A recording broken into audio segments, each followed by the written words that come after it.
Hello guys, नमस्कार। Welcome आप सबका फिर से हमारी ऑर्गेनिक ग्रीन गार्डन चैनल पर। और आप बने हैं मेरे साथ यूट्यूब चैनल पर। साथ में उम्मीद रखता हूं कि आप भी स्वस्थ होंगे, हेल्दी होंगे। दोस्तों, आज मैं आपके साथ शेयर करने वाला हूं बहुत ही खूबसूरत सा फ्लावरिंग करने वाला पौधा, जिसे हम हाइबिस्कस कहते हैं। इस पे कई सारे होते हैं, जैसे देसी भी होती है और हाइब्रिड भी होती है। तो ये हमारी हाइब्रिड है, और हाइब्रिड में छोटे ड्वार्फ के पौधे होते हैं और इसमें फ्लावरिंग जो है बहुत ही अच्छे खिलते हैं। बट दोस्तों, अभी हमारे पौधे की हेल्थ अभी आप देख सकते हैं कि किस तरह से पौधे की ग्रोथ हुई है, और फ्लावरिंग और ब्लूमिंग तो बस कहिए ही मत। साथ में इस पौधे के ऊपर जो फ्लावरिंग होती है दोस्तों, इसकी खूबसूरती की क्या कहने, जितने तारीफ़ किया जाए उतने ही कम है।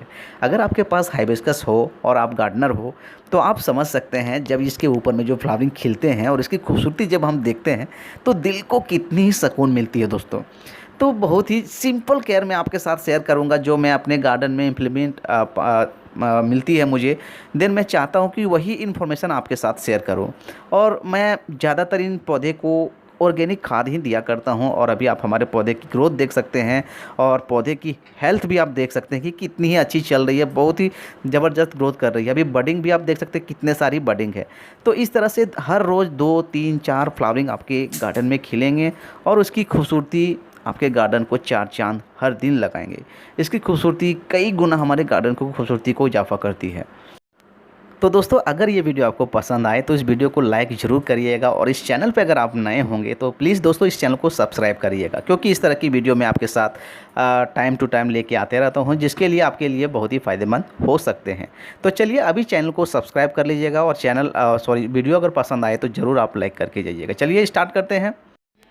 तो गाइस, सबसे पहले हमें ये पता होना चाहिए कि ये हमारी जो हाइबिस्कस की प्लांट है, इसकी ग्रोइंग करने की सीजन कौन सी होती है, मतलब कौन से महीने में ये पौधे सबसे ज़्यादा ग्रोथ करती है। तो इसकी ग्रोइंग करने की जो सीज़न, सबसे बेस्ट सीज़न जो होती है, वो बाहर के मौसम, मतलब फरवरी के समय से इसकी ग्रोथ जो है वो काफ़ी फास्ट होने लगती है, जो कि अक्टूबर के एंड तक इसकी ग्रोथ चलती है। नवंबर और दिसंबर और जनवरी इसकी डोमेंसी पीरियड चलती है, मतलब उस समय ये पौधे आराम करते हैं। अगर उस समय हम खाद देते हैं, डेली बेस पे खाद दिए जा रहे हैं, तो वो हमारे पौधे के लिए उल्टा नुकसान हो सकता है, क्योंकि नवंबर दिसंबर में ये आराम करता है। उस समय अगर हम खाद डेली बेस पे देते हैं, जैसे 15 दिन के बाद एक बार खाद दे रहे हैं, 20 दिन या फिर 1 महीने में जो दे रहे हैं, वो व्यर्थ होती है। जब गोबर की खाद हम जब देते हैं और मिट्टी में जब वो बढ़ती जाएगी, तो वो एक तरह की नाइट्रोजन लेवल मिट्टी के अंदर बढ़ती है, गर्म भी बढ़ती है, हीट बढ़ेगी, जिससे पौधे जो है हमारा शौक लग सकता है, और उस समय पौधे ख़राब होने के चांसेस होते हैं। तो इस समय जब डोमेंसी पीरियड चलती है इसकी, जब ये पौधे थोड़ी स्लो करते हैं, उस समय हमें खाद नहीं देनी चाहिए। पौधे उस समय आराम कर रहे होते हैं। तो नवंबर, दिसंबर और जनवरी आपको खाद नहीं देनी होती है। महीने में अगर आप 1 मुट्ठी भी दे देंगे तो इसके लिए सफिशेंट होगी। तो सबसे बेस्ट ग्रोथ करने वाली सीज़न है इसके फरवरी से लेकर अक्टूबर तक। इस समय अगर आप इसे खाद देंगे तो बहुत ही तेज़ी से इस पौधे की ग्रोथ होगी, और फ्लावरिंग भी होंगे। अभी आप देख सकते हैं हमारे पौधे की जो मिट्टी है कितनी ही भुरभुरी और नमी है। तो इस तरह की मिट्टी इसे बहुत ही पसंद है। मिट्टी के अंदर में अगर नमी होगी तो इस पौधे की ग्रोथ बहुत ही अच्छी होती है। वाटरिंग पे हमें बहुत ही ध्यान देनी है। इसे वाटरिंग की कमी नहीं होनी चाहिए। दिन में अगर आप 2 बार भी वाटरिंग करते हैं, जैसे सुबह और शाम, बट आपको ध्यान रखनी है आप किस एरिया पे आप रखते हैं। अगर आपके एरिया पे अधिक गर्मी पड़ती हो और जब मिट्टी जब पूरी तरह से सूख जाए, तभी आपको पानी डालनी है। अदरवाइज़ आपको 2 वक्त पानी नहीं डालनी है। नहीं तो अगर आप ओवर वाटरिंग करेंगे, अगर आप ओवर वाटरिंग करते हैं, नमी इंक्रीज रहती है मिट्टी के अंदर में, तो ये पत्ते आप अभी देख सकते हैं, ये पत्ते जो है बहुत जल्दी येलो होने लगेंगे और वो गिरने लगेंगे। तो ये पत्ते गिरने की शिकायत हो जाएगी, इसलिए ओवर वाटरिंग पे आपको बचनी है। पानी प्रॉपर नमी मिट्टी में रखें, और धूप की भी रिक्वायरमेंट पूरा करनी है, लगभग 6 से 7 घंटे। तो खाद में मैं अभी वर्मी कंपोस्ट और पत्तियों की जो खाद होती है, दोनों को मिला करके महीने में 2 बार 1 मुट्ठी दे दिया करता हूँ। इस पौधे की ग्रोथ अभी जो आप देख रहे हैं, लगभग इसी की रिजल्ट है। सिर्फ पत्तों की खाद और वर्मी कंपोस्ट मैं देता हूँ, और इसकी रिजल्ट आप देख सकते हैं।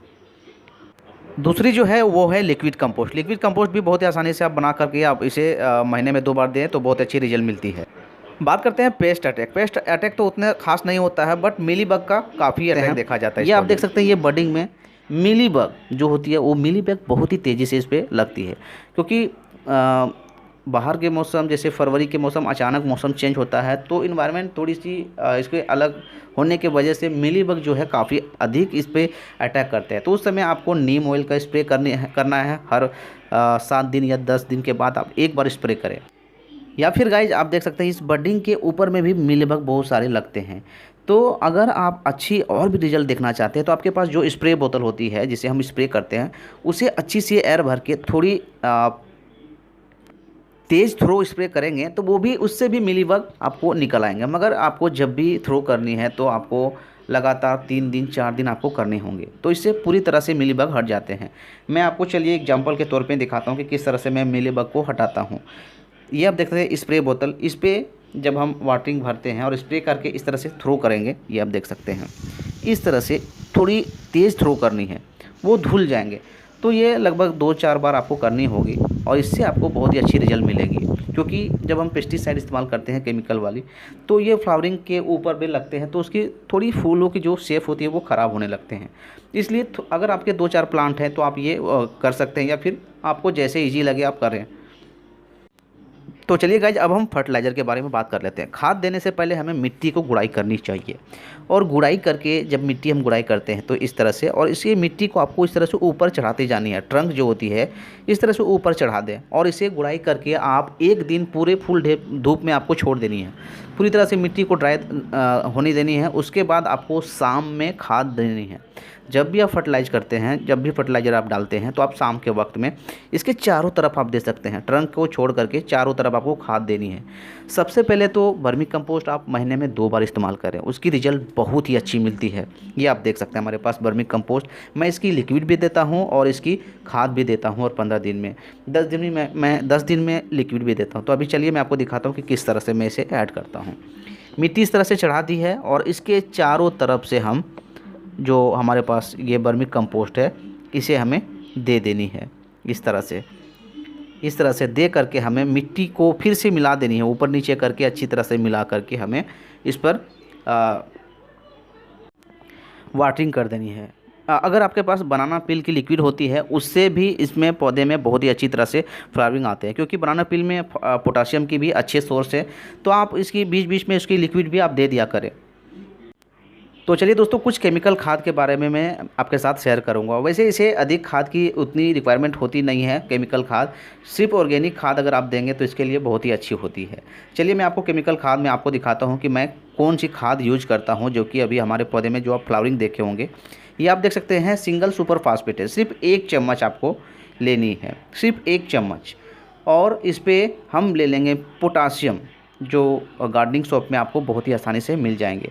ये आप देख सकते हैं ये पोटासियम, इसको भी आपको 1 छोटी चम्मच ले लेनी है, लगभग 7 से 8 ग्राम आप देख सकते हैं।